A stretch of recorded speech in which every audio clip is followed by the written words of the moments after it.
cast out by her greedy brother and left entirely homeless, a desperate 23-year-old woman was mocked with the deed to a rotting, abandoned coastal ruin. Her cruel family and an arrogant duke tossed the crumbling property away like a bad debt, absolutely certain they had successfully disposed of a worthless burden. They had no idea this discarded pile of stones secretly harbored a staggering hidden fortune. And they never suspected this desolate wasteland concealed the exact power she needed to resurrect a magnificent estate and claim a breathtaking legacy that her toxic family could never touch. Settle in with us for this story, and let us know in the comments where you're watching from today. Laura Harding had grown up with the scent of damp earth and old books in her nostrils. Harding Hall, her family home, was a place of gentle, scholarly decay, much like her father. He was a kind man, a gentleman farmer, more interested in Roman history than crop rotation, and the estate had slowly crumbled under his benign neglect. Her older brother, Thomas, possessed none of their father's gentleness, only a sharp, resentful ambition that had curdled in the face of their diminishing fortunes. He had always looked at Laura not as a sister, but as another mouth to feed, another cost in the ledger he kept in his mind. Her quiet competence, her ability to manage a household with a fraction of the resources his wife required, seemed only to irritate him further. Their mother had died when Laura was just a girl, leaving behind a memory as faint and fragrant as pressed flowers in a book. The only person who had truly seen Laura, who had cultivated the strength within her, was Mrs. Gable, the housekeeper. Mrs. Gable was a widow from a nearby village, a woman whose hands were as capable as her words were few. She had run Harding Hall for 30 years, and she taught Laura how to run it, too. Not the drawing room skills of needlepoint and watercolor, but the vital practical arts of survival. She taught Laura how to mend linen so the seam was stronger than the cloth, how to preserve summer fruit and sugar and winter vegetables in salt, how to read a ledger and make the columns balance. She taught her to identify the spiderweb cracks of dry rot in a beam, the telltale sag of a roof holding too much water, the precise mix of lime and sand needed to patch crumbling plaster. "A house has Laura," Mrs. Gable would say, her voice as steady as her gaze. "It breathes and it settles. Learn its bones, and it will keep you warm when all else is cold." After Laura's mother passed, the two of them had taken over the tending of the old walled garden, a place of tangled roses and forgotten herbs her mother had loved. Mrs. Gable had given Laura the key, a heavy piece of iron, ornate and rusted. "A good lock means a safe wall," she'd said, "and a safe wall means a place to grow." When her father died suddenly from a fever that swept the county, the house and its debts passed entirely to Thomas. The key in Laura's pocket became a useless relic. Thomas, at his new wife's insistence, had the locks on the garden gate changed immediately. But Laura kept it. It was a tangible piece of her mother's love and Mrs. Gable's plain-spoken wisdom, a small, solid weight in a world that was rapidly becoming unstable. The end of her old life came not with a dramatic confrontation or a tearful farewell, but in the stale, airless quiet of a solicitor's office in Alwick. The room smelled of sealing wax and decaying paper. Mr. Davies, a man with a face like worn leather, who had managed her family's affairs since she was a child, cleared his throat and avoided her eyes. Her brother, Thomas, was not present. He had dispatched his solicitor to deliver the final terms, an act of administrative cruelty that felt more wounding than any shouted words. Mr. Davies read from the letter in a monotone. Thomas and his wife were prepared to offer her a final settlement of £50. In exchange, she was to relinquish any and all future claims upon the Harding name or estate and remove herself from the county. The sum was presented as a kindness, a stipend to assist her in securing a position as a governess or a lady's companion, preferably at a great distance. £50. It was the price of her eraser. Laura sat perfectly still, her hands folded in her lap over her worn gloves. She looked at the sum written on the paper and felt a cold, hard clarity settle over her.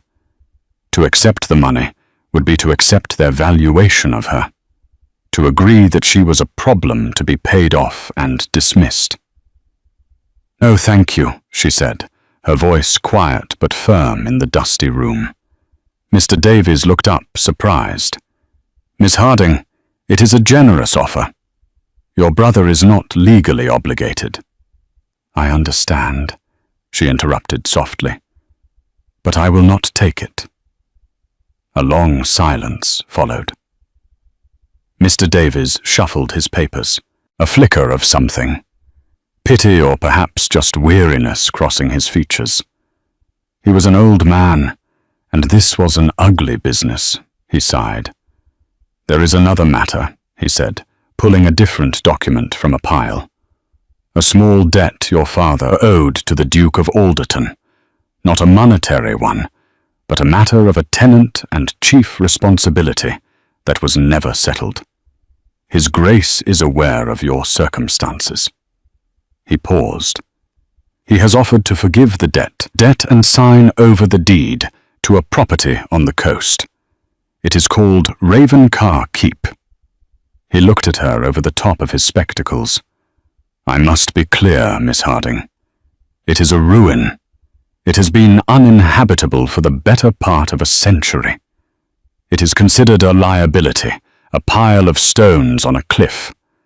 The Duke is in effect simply ridding himself of it. A ruin, a pile of stones." The words should have sounded like the final toll of a bell, the confirmation of her destitution. But instead, a thought surfaced, clear and strong as Mrs. Gable's voice. "A house has bones." She could live a life of dependent servitude, her existence hanging on the whims of strangers, or she could have a pile of stones that belonged to her and her alone. It was not a choice between comfort and hardship, but between a gilded cage and a broken fortress. "I will accept the deed," Laura said. The decision settled in her chest, not with a flutter of hope, but with the solid weight of resolve. She signed the papers where Mr. Davies indicated.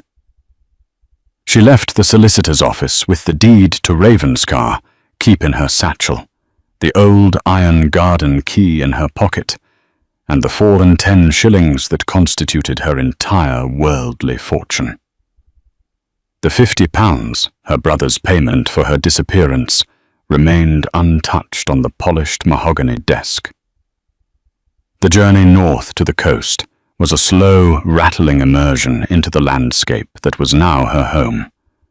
She travelled on the back of a carrier's cart driven by a man named Silas, whose silence seemed as ancient and weathered as the grey stone walls that lined the muddy lanes. The Northumberland countryside unrolled before her in a tapestry of late autumn hues, the faded gold of harvested fields, the deep bruised purple of the distant Cheviot hills, the stark black of skeletal trees against a sky the colour of slate. The air grew colder, sharper, carrying the scent of damp earth, burning coal, and eventually a faint, briny tongue that promised the sea. She spent one night at a small coaching inn. the price of a bed and a bowl of pottage making a significant dent in her meager funds. But the warmth of the fire and the brief respite from the jolting cart were a necessary mercy. Silas, who had barely spoken a dozen words in 2 days, finally gestured with his chin towards the horizon as they crested a hill on the second afternoon. "Brandmere, down in the cove," he grunted. "Raven scars up on the headland. The crow's nest, we call it." He glanced at her, his expression unreadable.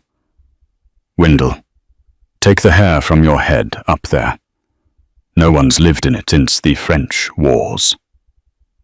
Folks say it's haunted by the sea." The fishing village of Brandmere was a cluster of stone cottages huddled together as if for warmth, their roofs slick with rain and sea spray. The air was thick with the smells of salt, tarred rope, and drying fish. Men in heavy wool jerseys mended nets on the shingle beach, their movements economical and sure, their faces carved by wind and water. They watched her pass with open curiosity, their eyes lingering on her town clothes, so out of place in this world of hard, practical work. The final part of her journey was on foot. Silas helped her unload her small trunk, accepted her offered shillings with a nod, and turned his cart around without another word. The track up to the headland was steep and treacherous, a ribbon of mud and stone winding through wind-blasted gorse and heather.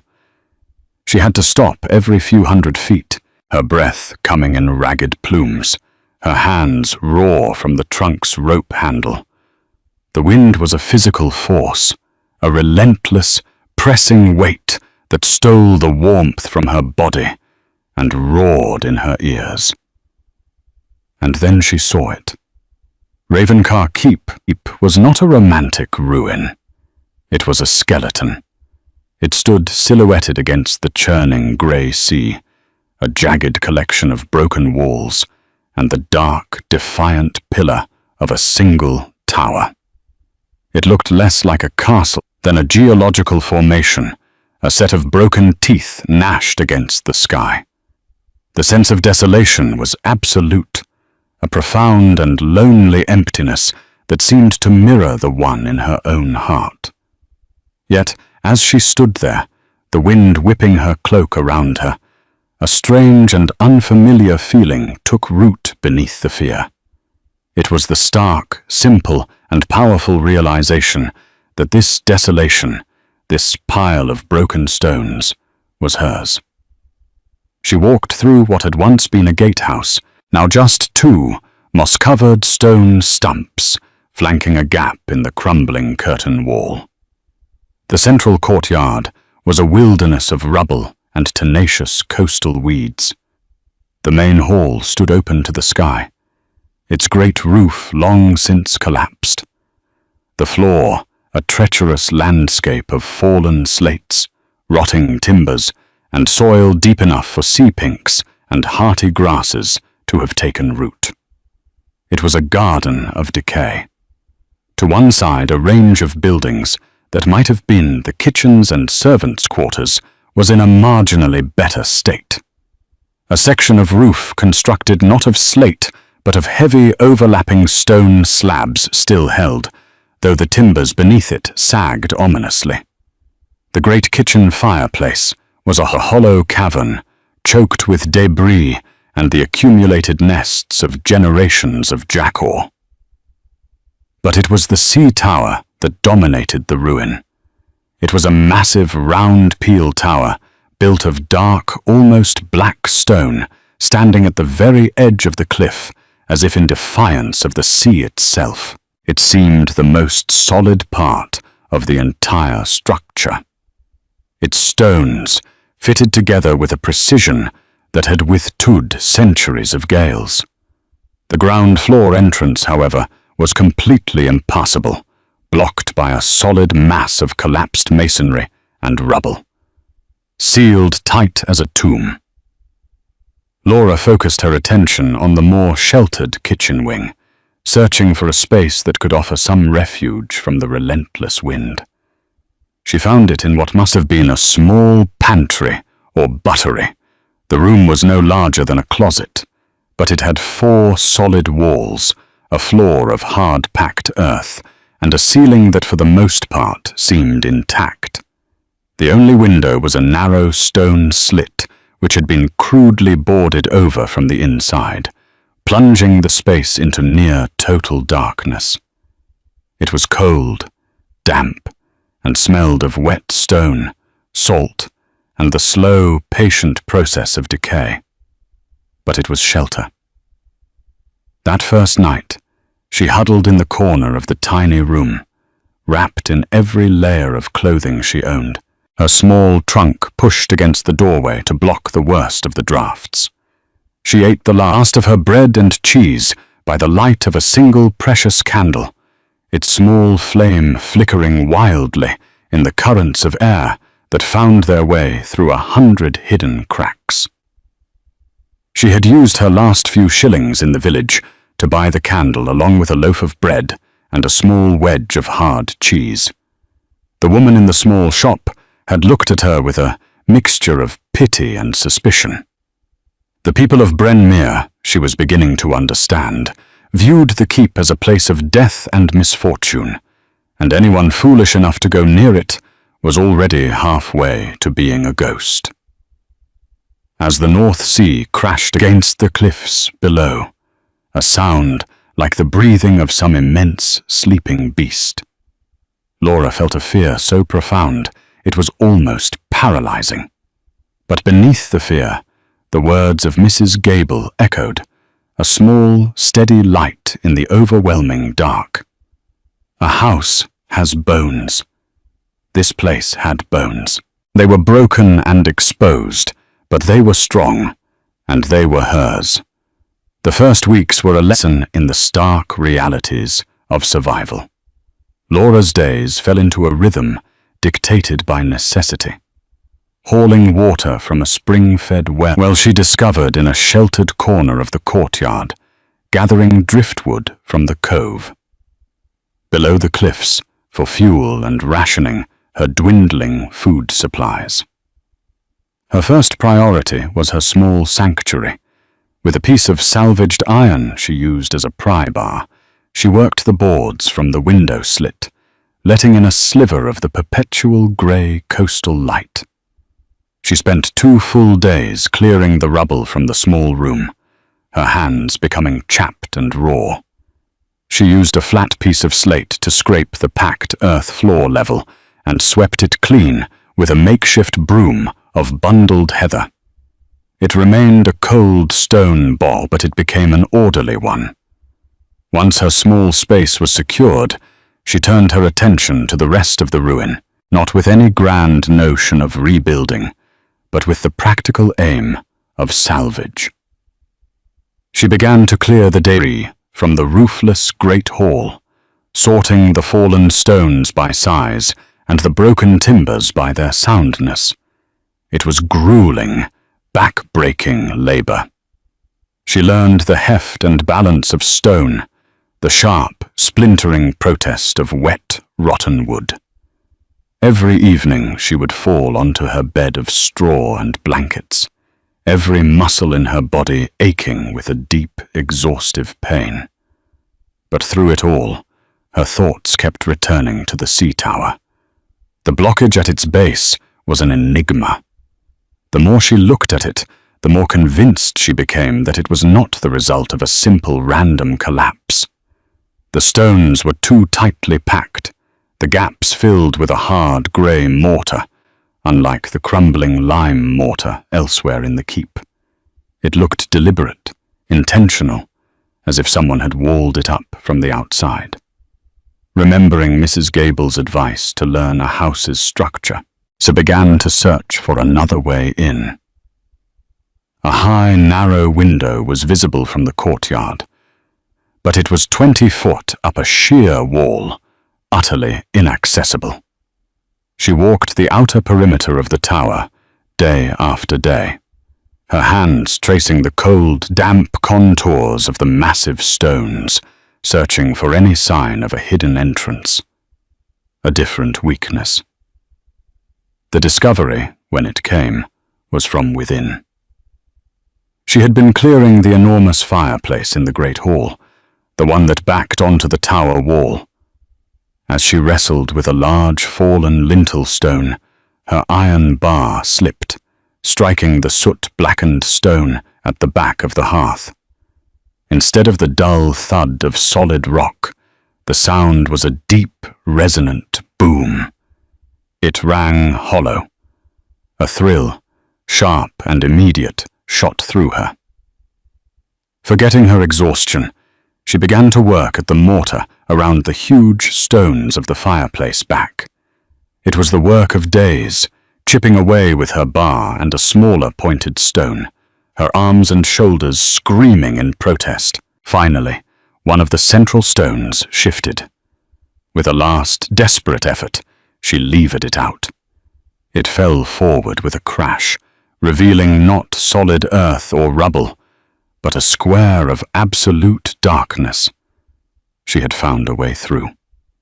After widening the hole enough to squeeze her shoulders through, she lit a fresh candle and crawled into the opening.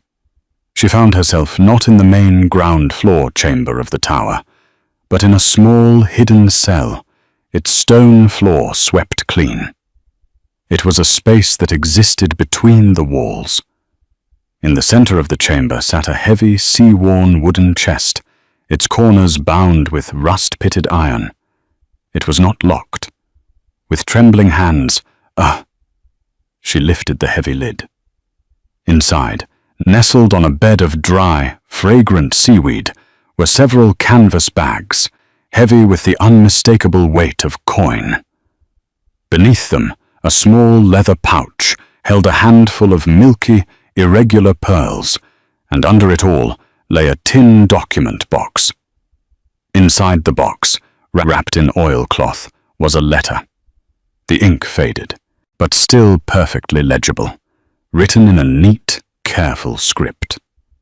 Beside it lay a small object, a carving of a seabird, its wooden form worn smooth and dark by the touch of a hand, by the flickering candlelight, her heart pounding against her ribs. Laura read the letter. To whomever finds this place, it is yours now. My name was Elizabeth Reed. I was the wife of Captain Thomas Reed, the last keeper of this place for the Duke. My Thomas was lost at sea in the American Wars. His ship, the North Star, gone down in a storm off the Carolus in the year of our Lord, 1781. I remained here.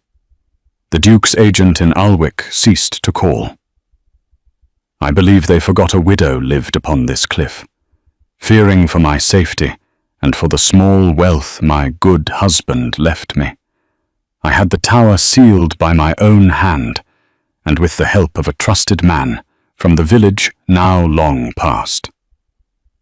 I write this in the year 1785. I have no kin to leave this to. Use it to make these old stones a home again. They have kept me safe. May they do the same for you. The sea gives and the sea takes, but the land holds fast.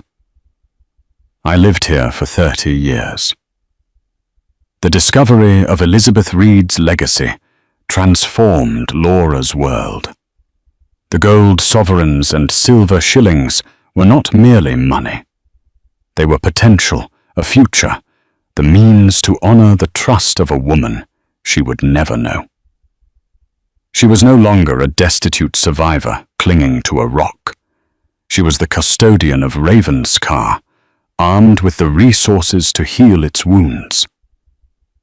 The money was not a key to escape this harsh, wind-swept place, but the mortar that could bind it back together. The next morning, she walked down the steep track to Bryn Mawr. The wind still pulled at her shawl. The sea still crashed below, but she walked with a new purpose. Her steps were firm, her gaze direct. She sought out the cottage of Arthur Finch, the village mason. He was an old man, his hands gnarled into claws by arthritis, but his eyes were the clear, sharp blue of a winter sky, and they missed nothing. She found him sitting by his door, sharpening a chisel on a wet stone. She did not reveal the extent of her fortune. She simply asked to hire him and his son, a strong, quiet young man, also named Thomas, for a week's work. She offered a fair wage in good silver shillings, which she counted into his palm. Their first task, she explained, was to properly and safely unseal the main entrance to the sea tower. Arthur Finch looked from the silver in his hand to her face, his expression one of deep skepticism. But work was work, and the pay was good. He and his son arrived the next day with their bar-arrows, hammers, and pry bars. As they began to dismantle the blockage, Arthur confirmed Laura's suspicion. "This weren't no collapse, miss," he said, pointing with his chisel. "This was built deliberate. See how the stones are keyed in? Someone wanted this shut for good." The sound of their hammers on stone echoed across the headland, a ringing announcement that Raven Carr was stirring from its long slumber. The work drew the attention of the village. Soon Laura hired others. Silas the carrier was contracted to make regular trips to Alwick, his cart laden with lime for mortar, seasoned timber planks, panes of glass carefully packed in straw, and sacks of coal. She hired a carpenter, a quiet widower rower named Mr. Blackwood, who had lost 2 sons to the fishing fleet. He came to inspect the sagging roof of the kitchen wing, his expert eye assessing the great oak beams. "The damp's got the ends, miss," he reported, "but the heartwood is sound, good as the day it was felled. We can scarf in new timbers. It'll hold for another 100 years." Laura did not simply give orders from a distance. She worked alongside them, hauling away rubble in a wicker basket, mixing mortar in a shallow pit until her arms ached, learning the names of their tools and the rhythm of their work. She listened to their advice, deferring to their long experience with the local stone and the battering coastal weather. She managed the project with the quiet, observant competence Mrs. Gable had instilled in her, her small ledger book filling with accounts for wages, materials, and transport, all neatly balanced. The community began to form not through words, but through shared labor. Arthur Finch's wife would send up a hot meat pie or a pot of stew for her men's midday meal, and always included an extra portion for Laura. One of the fishermen, returning with a good catch of cod, left 3 gleaming fish on the stone slab by her door. They saw she was not a foolish lady, playing at being a castaway. They saw the calluses on her hands and the smudges of lime on her dress. They understood, in a way, her own family never could, the deep, fundamental drive to build a safe harbor against the storm. The focus of their work was on the kitchen wing and the sea tower. The great hall was cleared and left as a sheltered, 3-walled courtyard. Under the skilled hands of the Finches and Mr. Blackwood, the kitchen wing was transformed. The roof was made sound, the gaping holes filled with new grey slate that matched the old. Glazed window frames were set into the stone openings, and a sturdy oak door was hung. Inside, the fireplaces were cleared, and their flue made to draw properly. The sea tower, once unsealed, was revealed to be a magnificent space. The ground floor was a single large circular room, with a fireplace big enough to roast an ox. A winding stone staircase, its steps worn into shallow bowls by centuries of use, led up to 2 more rooms, each with commanding views of the sea and the rugged coastline. Word of her fair wages and prompt payment spread through Brynmere.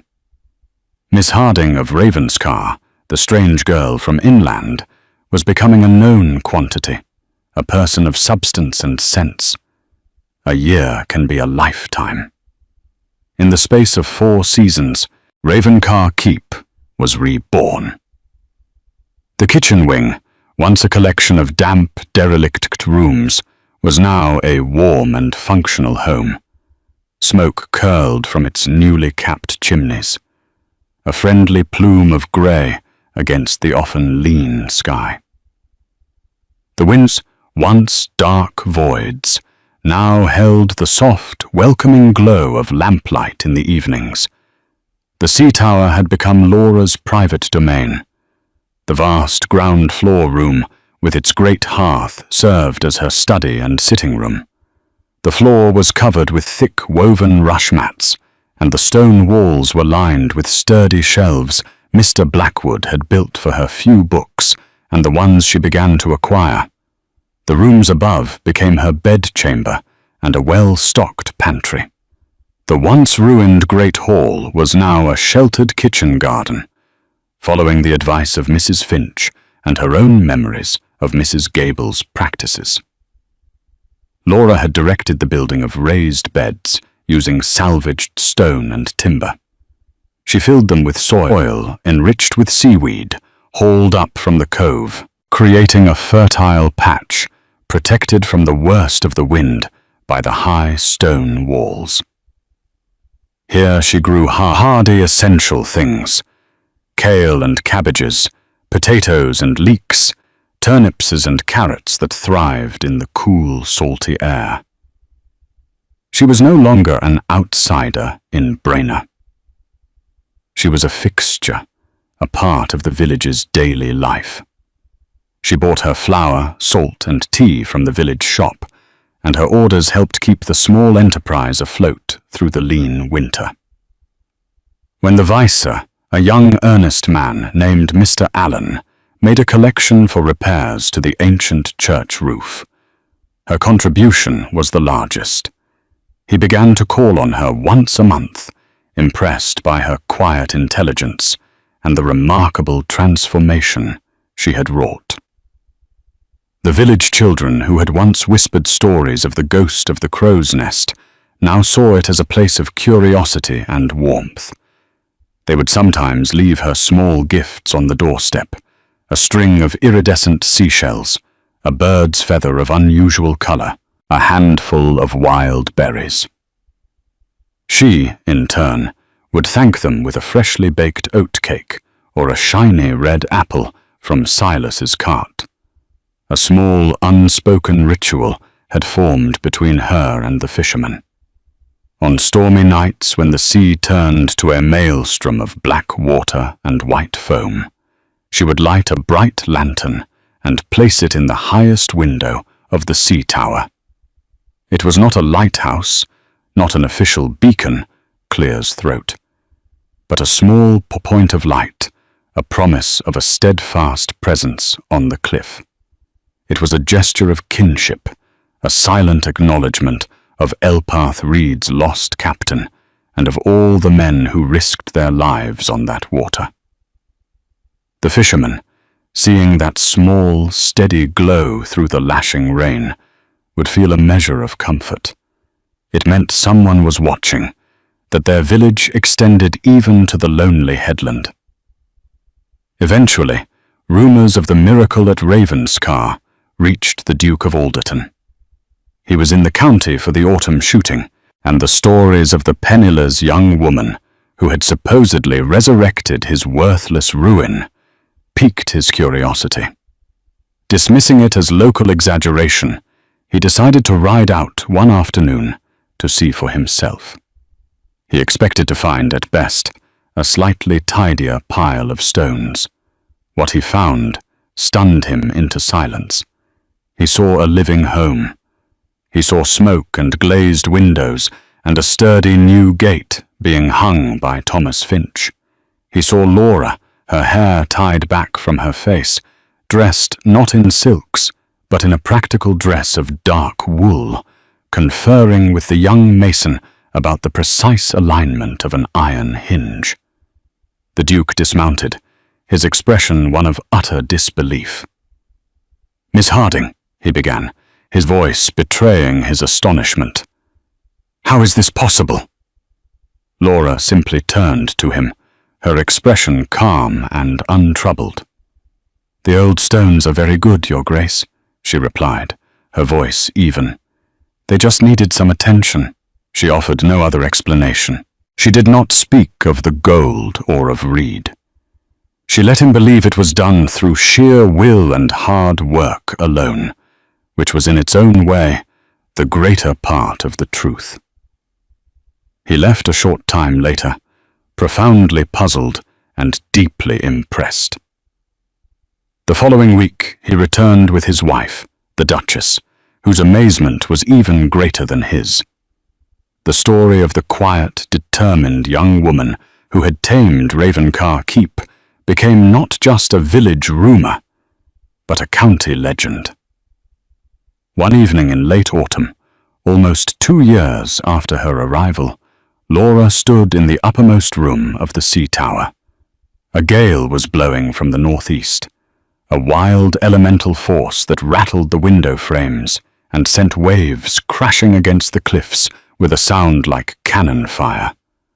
The wind howled around the tower, a mournful ancient song. But inside the thick stone walls held firm, and the room was a sanctuary of warmth and quiet. Her lantern was lit in the window, its steady beam, cutting a small path through the tumultuous dark. Below, in the main room of the tower, a good fire of sea-seasoned oak crackled and spat in the great hearth. On the heavy stone mantelpiece above it, 2 small objects sat side by side.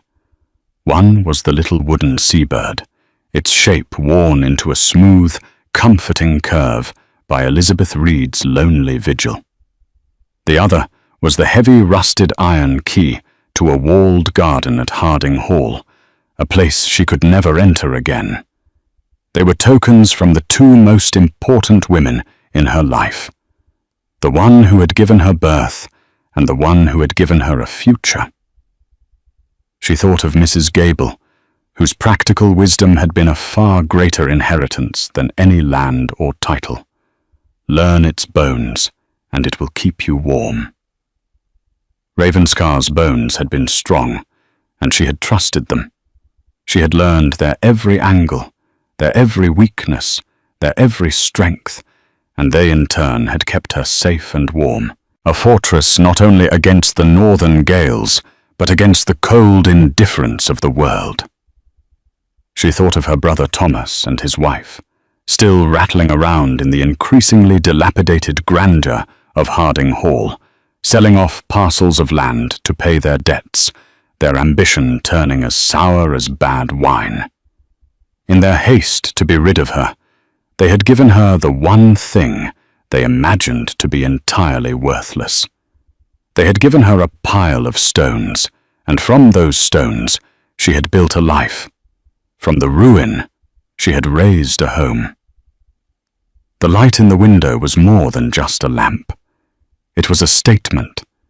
It was a declaration that this place was no longer abandoned, no longer a haunt for ghosts and ill fortune. It was a home, a place of purpose and of peace. She was no longer Laura Harding, the dispossessed daughter, the poor relation. She was Miss Harding of Ravenscar, and the people in the village below, seeing her light shine out into the storm, knew that the keeper was in her keep, watchful and steadfast. Laura Harding was 23 when she was given a ruin on a cliff.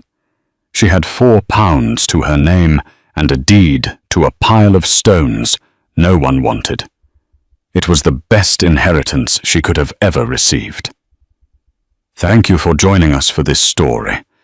If you found a quiet strength in Laura's journey, please consider subscribing and sharing it with someone who might appreciate it. It helps our small channel continue to tell stories like this. And now we leave you with a question to ponder. What have you in your own life built from something that others considered worthless